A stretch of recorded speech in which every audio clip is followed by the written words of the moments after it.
Au sommaire de cette édition, en religion en Côte d'Ivoire, le dimanche 4 juin 2017, ça s'est tenu à la Mecque-Vie, mission évangélique Grâce de vie dirigée par son éminence l'archevêque Kodja, la fête de la moisson. En religion, nous recevons sur ce plateau le sacrificateur Bonké Joachim, avec qui nous allons parler d'une grande veillée de prière. Actualité africaine au Nigeria, le président Muhammadu Buhari prolonge son séjour médical en Grande-Bretagne. Actualité internationale en Russie, l'opposant Alexei Navalny condamné à 30 jours de prison. Mesdames et messieurs, bienvenue dans ce journal. Merci encore de suivre Blessing Channel. Comme annoncé dans les titres, nous recevons sur ce plateau le sacrificateur Bonké Joachim, qui est le leader de l'Hôtel du Dieu vivant, avec qui nous allons parler de cette grande veillée de prière qu'il organise. Homme de Dieu, bienvenue sur ce plateau. Shalom. Merci d'avoir accepté l'invitation. Alors, on vous connaît pour des grands moments d'enseignement, des temps de réveil. Aujourd'hui, vous avez décidé d'organiser cette grande veillée dénommée Trompette prophétique. Qu'est-ce que c'est ? La trompette prophétique, c'est un programme révélé par le Seigneur pour parler à son peuple et parler à la nation. Donc, trompette prophétique de ce mois de juin vient donc pour annoncer un message au peuple de Dieu. D'accord. Alors, vous avez parlé de message annoncé au peuple de Dieu. On sait que chaque fois que vous organisez des programmes, il y a des temps prophétiques, des temps d'enseignement. Alors, qu'est-ce que les personnes qui iront à ce programme ce vendredi, comme vous l'avez signifié, qu'est-ce qui peut être le contenu de ce grand rassemblement ? Écoutez, lorsque tout va mal, lorsque la nuit tombe sur la vie de quelqu'un, ou bien même la nuit tombe de manière naturelle, ce qui donne espoir aux gens, ce qui éclaire un peu la nuit, ce sont les étoiles. Eh bien, le thème donc de ce programme, c'est Voici l'étoile. Voici l'étoile pour indiquer que l'heure est venue, le moment est venu où Dieu est sur le point de faire éclore l'étoile de l'Église dans cette nation. Le temps est venu où Dieu veut faire sortir l'étoile même de ce pays. Le temps est venu où Dieu veut faire sortir l'étoile d'un peuple. Et donc, Dieu envoie ce message pour maintenir son peuple en haleine afin que ce rendez-vous divin ne soit pas manqué par qui que ce soit. Alors, le contenu de ce programme, c'est donc une veillée à partir de 20h à l'hôtel communal. L'entrée est totalement libre et gratuite. Donc nous démarrons à 20h précises à l'hôtel communal. Et nous aurons des moments, de puissants moments d'adoration, de louange pour faire descendre la présence de Dieu au milieu de nous. Nous aurons des temps d'intervention de plusieurs serviteurs de Dieu sur certains sujets précis qui concernent les pasteurs et l'Église en Côte d'Ivoire et enfin la nation. Et nous aurons enfin le message prophétique qui sera livré par votre serviteur, le sacrificateur que nous sommes. Et après, dans ce moment, il y aura des temps de prière, d'action prophétique pour libérer les destinées. Parce que quand on parle d'étoile, on parle de destinée. Lorsqu'on parle de destinée, on parle d'étoile. Tel l'éclat de ton étoile, tel sera l'éclat de ta destinée. Alors, sacrificateur, on sait que c'est un programme de grande envergure, c'est un grand rassemblement, une grande veillée de prière. Est-ce qu'il y a des dispositions au niveau des couleurs? Est-ce qu'on peut venir à jeun? Comme vous l'avez dit, c'est un programme gratuit. Est-ce qu'il y a des choses particulières à faire pour venir à cette veillée? Oui, il y a bien sûr des dispositions. La première disposition que nous demandons aux gens, c'est d'abord de venir dans un esprit de prière, dans un esprit d'intercession, parce que Dieu touche les cœurs qui sont vraiment contrits. Ça, c'est la disposition spirituelle. Mais maintenant, en dehors de cela, nous demandons aux uns aux autres de se munir d'un mouchoir aux couleurs du drapeau ivoirien, soit un mouchoir blanc, soit un mouchoir vert ou bien orange, qui sont des symboles de notre drapeau ivoirien. Et sachez que derrière chaque couleur, il y a un message. Donc, nous aurons un temps de prière à proprement parler, concernant chaque couleur du drapeau ivoirien, donc concernant chaque message de notre drapeau ivoirien. Ensuite, nous avons une procession en fanfare le jeudi 15 à Cocody, au carrefour à l'Écodrome, où également c'est le même carrefour de certains transports communs qui vont au village d'Okos. C'est à cet endroit que nous allons nous retrouver le jeudi 15 sur le cours de 16h. Nous serons accompagnés par la fanfare et nous allons faire une procession et le point de chute sera l'hôtel communal. Lors de cette procession, il y a des proclamations que nous allons faire, il y a des louanges que nous avons élevées au Seigneur pour demander au Seigneur de prendre contrôle de notre nation. Donc, pour pouvoir participer à cette procession, nous conseillons aux gens, ce n'est pas obligatoire, mais nous conseillons aux gens de se munir d'un t-shirt qui est confectionné à cet effet. Voilà, le t-shirt Voici l'étoile, Matthieu 2, 9, Voici l'étoile, c'est un t-shirt. Alors, chacun de vous peut se procurer donc de ce t-shirt pour la procession. Mais comme je le dis, c'est vraiment pas obligatoire. Voilà. Donc voilà, voici en quelques points les dispositions à prendre pour ce programme. D'accord. Alors merci sacrificateur, nous sommes pratiquement à la fin de cet entretien. Très rapidement, mot de fin, situation géographique de l'événement et nous terminons rapidement par le numéro de téléphone. L'événement se tiendra donc le vendredi 16 à 20h à l'hôtel communal, c'est à Cocody. Avant le vendredi 16, nous avons la procession en fanfare et nous demandons à tous les serviteurs de Dieu, à toutes les servantes de Dieu, à tout le corps de Christ de faire le déplacement. C'est un programme intercommunautaire, interdénominationnel. C'est un programme qui a pour vocation de susciter la restauration du peuple de Dieu et la restauration de notre nation. Nous vous attendons nombreux, nos frères et sœurs qui viennent de l'intérieur et de l'extérieur. Nous attendons tout le monde dans une ferveur sans faille et nous croyons que le Seigneur Jésus-Christ va manifester sa gloire et l'étoile va apparaître dans la vie de chacun d'entre nous. Soyez bénis. Merci sacrificateur d'être passé sur ce plateau. Nous souhaitons plein succès à cet événement pour la seule gloire du Dieu Tout-Puissant. Téléspectateurs, nous continuons ce journal en religion, toujours en Côte d'Ivoire, le dimanche 4 juin 2017. C'est tenu au siège des églises Mekvi, en abrégé, Mission évangélique Grâce de Vie, la fête de la moisson. Il faut préciser qu'un culte spécial qui s'est tenu en présence de plusieurs fidèles et aussi serviteurs de Dieu et en présence de son éminence, l'archevêque Kodja, président fondateur des églises Mekvi. Revivons ensemble les temps forts. Le rendez-vous dominical du 4 juin 2017 était un moment de célébration particulière pour la gloire du Tout-Puissant à la Mekvi, mission évangélique Grâce de Vie, 6 dans la commune de Cocody, plateau d'Ocuy. Les fidèles ont répondu très nombreux à l'appel de leur père spirituel, son éminence, l'archevêque Kodja, président fondateur des églises Mekvi. Cette belle fête de la moisson revêtait un caractère particulier ce dimanche en respectant toutes ses tendances et articulations. En témoigne ce défilé haut en couleur des 12 familles symbolisant l'unité, l'amour, la fraternité, la symbiose et la diversité des cultures.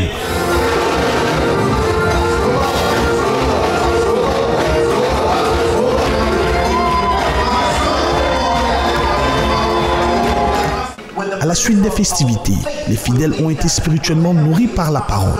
Un autre aspect très important était de relever ce séminaire en cours sur la foi véritable, à l'initiative de son éminence, l'archevêque Kodja. Une occasion très bien saisie par l'homme de Dieu pour situer l'objectif de ce séminaire. Le 24, nous avons commencé notre séminaire. Et aujourd'hui, nous allons traiter sur la foi véritable qui concerne la pensée créatrice. C'est-à-dire que Marc 11, verset 24, nous dit que tout ce que nous demandons en priant, croyant que nous l'avons déjà reçu, et nous le verrons s'accomplir dans notre vie. Et c'est ce que nous avons travaillé un peu aujourd'hui. Et la conférence continue jusqu'à fin juin. Donc j'invite tous ceux qui veulent manifester la foi véritable à venir à la Mekvi, Cité de la Grâce, le Palais des Rois, le seul endroit où l'esclave devient prince et le prince devient roi. C'est le seul endroit où il y a de la place encore pour ceux pour qui tout était perdu. Viens expérimenter ta foi en Jésus-Christ. C'est dans une ambiance de joie que ce merveilleux culte a pris fin à la Mekvi, le seul endroit où l'esclave devient prince, le prince devient roi. Nous ouvrons à présent la page de l'actualité africaine avec la République démocratique du Congo où la principale coalition de l'opposition a célébré sa première année d'existence le samedi 10 juin 2017. Créée par Étienne Tshisekedi, cette plateforme dit lutter pour le respect de la Constitution congolaise. Créé le 10 juin 2016 en Genval, le Rassemblement des forces politiques et sociales acquises au changement a depuis le samedi 10 juin 2017 une année d'existence. À sa création, sous le leadership des feux Étienne Tshisekedi, la plus grande force politique de l'opposition s'était fixé un certain nombre d'objectifs visant principalement à l'alternance au pouvoir par l'organisation des élections telles que les prévoyait la Constitution congolaise. Au terme de cette charte, il est stipulé que le Rassemblement poursuit les objectifs ci-après. Le respect de la Constitution du 18 février 2006, la lutte contre le changement ou révision de la Constitution, la lutte contre le référendum, la lutte contre un troisième mandat pour Joseph Kabila, la libéralisation de l'espace politique, la lutte pour que le 19 décembre 2016, Joseph Kabila laisse pacifiquement le pouvoir. Une année après, les objectifs fixés par cette plateforme de l'opposition n'ont pas été atteints. Les enjeux politiques ont conduit au dialogue organisé par les évêques catholiques, prévoyant le maintien de Joseph Kabila, l'actuel président de la République, jusqu'à l'investiture de son successeur pour des élections prévues en décembre 2017. Un accord qui a connu un coup dur avec la disparition en février 2017 d'Étienne Tshisekedi. Cet accord a suscité beaucoup d'espoir auprès des Congolais. Espoir que le pays allait enfin connaître un processus électoral durant lequel Joseph Kabila n'allait pas pouvoir ni se représenter comme candidat président de la République. À ces jours, deux forces politiques revendiquent l'héritage d'Étienne Tshisekedi.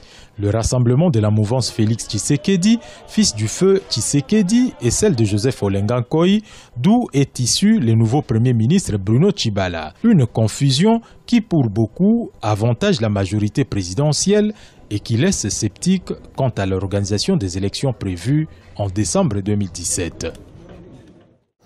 Au Nigeria, comme annoncé dans les titres, le retour au pays du président Muhammadu Buhari ne se fera pas cette semaine. Des sources proches de la présidence ont annoncé que le séjour médical du chef de l'État devrait se prolonger. Suivant cet élément. Les Nigériens qui espéraient voir Muhammadu Buhari de retour ce week-end devront encore patienter. Des sources proches de la présidence qui avaient préalablement annoncé la fin du séjour médical du chef de l'État fédéral en Grande-Bretagne ont finalement admis qu'il devrait se prolonger. À en croire l'agence Reuters qui suit de près ce dossier, les médecins de Muhammadu Buhari lui ont prescrit des examens médicaux ce lundi. Et ce sont les résultats de ces examens qui détermineront la date de retour du président au Nigeria. En l'absence de Buhari, c'est son vice-président qui assure l'intérim. Mais malgré une maîtrise des dossiers saluée par les observateurs, Yemi Osibajo hésite à prendre certaines décisions. L'une d'elles est la signature de la loi sur le budget 2017 qui devait être actée en mai au plus tard. Vendredi dernier, le président de la Chambre basse du Parlement a indiqué que cette loi serait votée cette semaine qui commence. Une promesse faite avant l'annonce du nouvel report de la date du retour de Muhammadu Buhari. En Centrafrique, initiative pour un plan de paix dans ce pays. Cette initiative parlementaire est un projet initié par les parlementaires centrafricains pour une sortie de crise dans ce pays. Les députés centrafricains exhortent le pouvoir exécutif et la communauté internationale à œuvrer pour la paix. L'initiative parlementaire pour un plan de paix adoptée à l'unanimité courant mai 2017 par les députés en République centrafricaine suscite de l'espoir. Le document traduit la volonté des élus du peuple de participer à l'effort de pacification du pays. C'est un ensemble de mesures susceptibles de conduire vers une paix durable par la mise en œuvre de certains impératifs comme le désarmement et la réconciliation nationale ou encore les exigences de justice et de réparation pour les victimes de violences.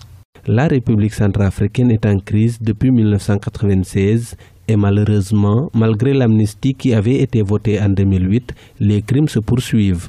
Nous n'avons pas voulu juridiquement faire une proposition de loi, c'est-à-dire écrire une loi et la soumettre au gouvernement. Nous avons ouvert la porte pour que ce soit le gouvernement qui s'en saisisse. Nous lui laissons le lead, il prend les devants et nous le soutenons. Dans les grandes lignes de l'initiative parlementaire, il est également prévu l'instauration d'un cessez-le-feu effectif à l'ouverture de négociations en vue d'un accord de paix. L'Assemblée nationale centrafricaine considère comme non amnistiables les crimes de génocide, les crimes contre l'humanité et les crimes de guerre. Elle en appelle à la responsabilité du gouvernement. Déjà, le Premier ministre Simplice Sarandi a été interpellé sur la situation sécuritaire toujours inquiétante. C'est pour cela que nous, au niveau du Parlement, nous avons souhaité que nous soyons impliqués. Parce qu'aujourd'hui, un député, c'est celui-là qui connaît mieux sa circonscription, qui connaît mieux le terrain, qui est en contact avec la population. Il peut faire proposer des solutions de sortie de crise à l'exécutif. Mais malheureusement, c'est cette demande que le Parlement a ouvertement exprimée. La réponse tarde encore à venir. Les regards sont désormais tournés vers le gouvernement centrafricain pour une éventuelle prise en compte des recommandations des députés. D'ici la prochaine session parlementaire, le chef de l'État pourrait convoquer une rencontre extraordinaire pour examiner le test revenu sous forme de projet de loi. Une lueur d'espoir sans doute dans un pays également marqué par des tensions entre différents pouvoirs, notamment le législatif et l'exécutif. Direction à présent le Soudan du Sud où le conflit a débuté en décembre 2013 et a poussé notamment 3,7 millions de personnes à fuir leur foyer et aussi séparer de nombreuses familles. Pour ceux qui retrouvent de temps en temps leurs parents, l'émotion est toujours grande. Suivant. Une longue étreinte entre Emmanuel et sa mère Georgina qui se retrouvent après plus de 3 ans de séparation dû au conflit que traverse le Soudan du Sud. Le conflit qui a débuté en décembre 2013 a séparé de nombreuses familles, fait des dizaines de milliers de morts et poussé plus de 3,7 millions de personnes à fuir leur foyer, selon des ONG sur place. Emmanuel se rappelle des dernières heures passées dans la localité de Kodok avant qu'il ne s'envole à bord d'un avion gouvernemental pour Djouba, la capitale du Soudan du Sud, sur la foi d'un témoignage selon lequel ses parents s'y trouveraient. On m'a envoyé faire des courses au marché. Quand je suis rentré à la maison, mes parents et proches n'y étaient plus. Je suis resté durant 3 jours à la maison, mais personne ne s'est présenté, raconte Emmanuel. Hébergé par l'une de ses connaissances de Kodok, Emmanuel s'inscrit dans le programme du Comité international de la Croix-Rouge qui œuvre pour la restauration des liens familiaux. Courant mars, la famille du jeune homme finit par être localisée par le CICR. Nous avons recensé plus de 1800 personnes en attente, un nombre 2 fois plus important que l'année précédente, en raison du conflit dans les États méridionaux d'Équatoria, qui connaissent spécialement un pic de violence, déclare la coordonnatrice adjointe du programme au CICR. Emmanuel a aujourd'hui une priorité, retourner à l'école. Mais son avenir reste plus que précaire pour cet adolescent passé du statut de mineur isolé à celui de déplacé et peut-être de réfugié au vu de l'ampleur des combats. Parlons à présent de la crise du Golfe. Le président guinéen Alpha Condé se propose comme médiateur dans la crise qui secoue en ce moment le Qatar. Alpha Condé, en tant que président de l'Union africaine et dirigeant d'un pays membre de l'Organisation de la coopération islamique. C'est en tant que président de l'Union africaine et dirigeant d'un pays membre de l'Organisation de la coopération islamique qu'Alpha Condé propose sa médiation dans la crise qui secoue actuellement le Qatar. Une grave crise diplomatique qui a éclaté il y a quelques jours lorsque l'Arabie saoudite, le Bahreïn, les Émirats arabes unis, le Yémen et l'Égypte ont annoncé qu'ils coupaient les ponts avec le Qatar, accusé de soutenir le terrorisme. Alpha Condé ne choisit pas son camp et pour cause, le Qatar est présent en Guinée et l'Arabie saoudite est un partenaire ancien du pays depuis son indépendance.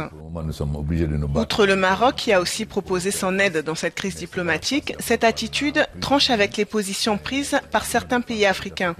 La Mauritanie et les Comores ont il y a quelques jours rompu leurs relations diplomatiques avec le Qatar. Sans aller jusque-là, le Sénégal, le Niger et le Tchad ont eux rappelé leur ambassadeur à Doha. Plus prudents, d'autres pays comme la Somalie ou le Soudan ont quant à eux appelé les différentes parties au dialogue. Un mot d'économie dans ce journal. La Banque de Chine a ouvert une succursale à Luanda en Angola, déjà implantée dans 50 pays à travers le monde entier. La Banque de Chine prévoit ainsi de donner une nouvelle impulsion aux relations économiques et politiques entre les deux pays.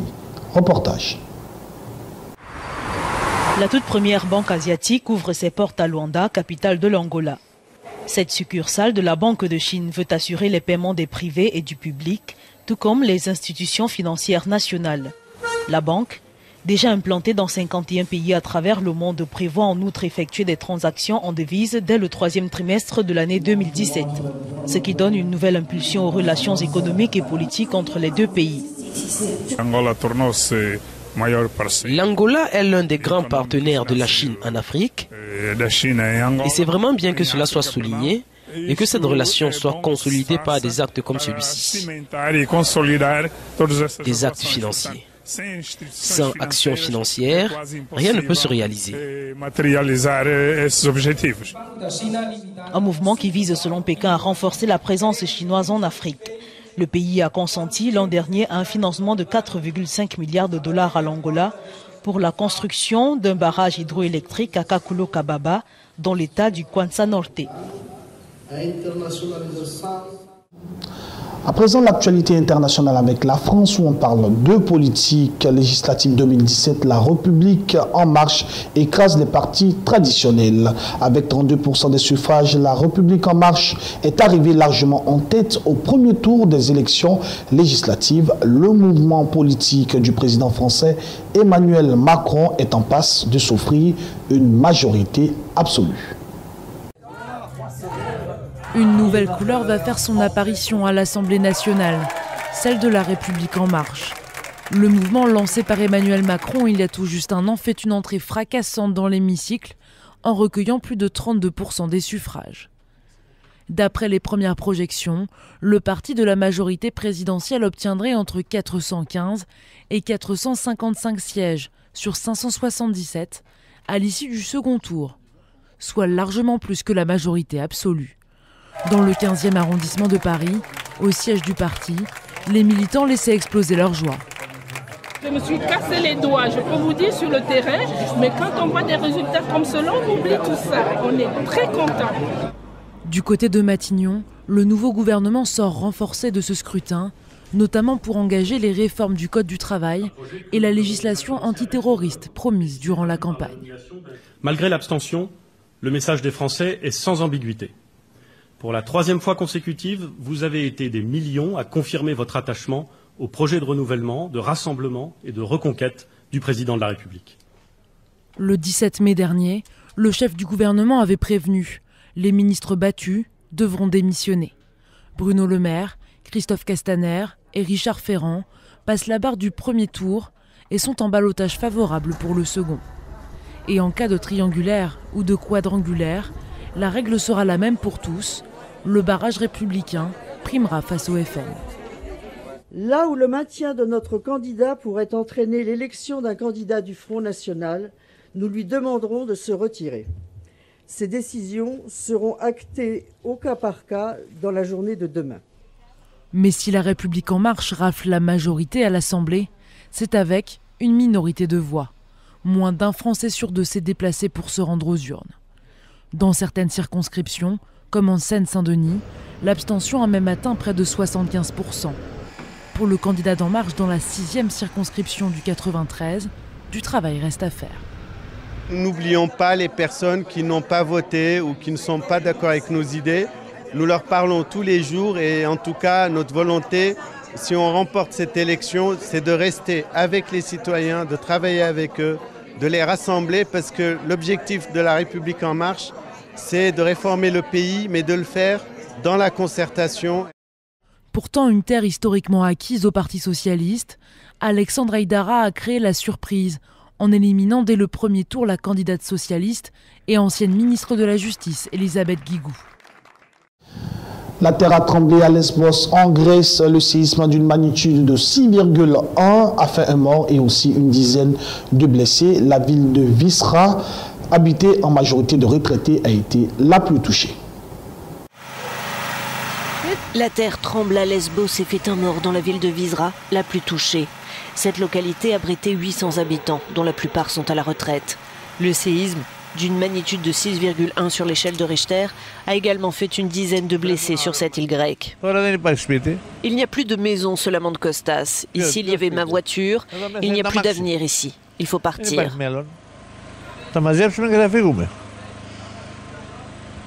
Deviendrez-vous des réfugiés, demande notre correspondant. Nous n'avons pas le choix, nous deviendrons des réfugiés dans notre propre pays. Le gouvernement n'aidera pas, il fera juste des promesses comme toujours. L'armée a mis en place plusieurs tentes pour héberger les sinistrés de Visra, près du stade de football. De nombreux migrants échouent également à Lesbos, mais ils se trouvent dans des centres du nord de l'île. Direction la Russie où l'opposant Alexei Navalny a été condamné à 30 jours de prison. L'opposant principal de Vladimir Poutine, le président de la République, avait été interpellé en marge de nombreuses manifestations contre le président russe. À peine arrêté, Alexeï Navalny comparaît devant le juge. L'opposant principal de Vladimir Poutine a été interpellé devant chez lui avant de pouvoir rejoindre les nombreux manifestants qui ont défilé toute la journée contre le président russe.